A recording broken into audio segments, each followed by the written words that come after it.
Good morning.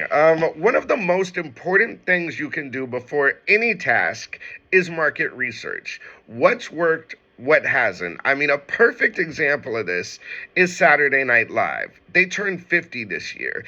And look at the synergy marketing that they do. Everything from Hollywood, the young actors, the legacy actors, the music industry, and the performances. I mean, it's the best of pop culture. And that's really the formula of Saturday Night Live, is presenting the best of pop culture while keeping it new, bringing in new comedians, young actors, young musicians, those kind of things, but also sprinkling in the legacy. I mean, this weekend you saw everybody from Will Ferrell and Chris Rock and Tom Hanks and Eddie Murphy making his return, but then you saw a lot of the young cats too. They are great synergy marketers, and that's how they keep it fresh while keeping the same system in place for 50 years. Sketch comedy with the live performances and pop culture.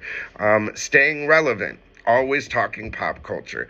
And so I'm getting ready to launch the podcast. That's what I'm working on today, doing a lot of research on Twitch and branding and synergies and who's trending up and and speaking of trending up, did you see Kendrick Lamar this weekend? I mean, setting records again. The most monthly listeners on Spotify, has 3 albums in the top 10. I mean, Drake set a record this weekend too. I think the fastest #1 on iTunes or something like that. I mean, interesting times, folks. Interesting times.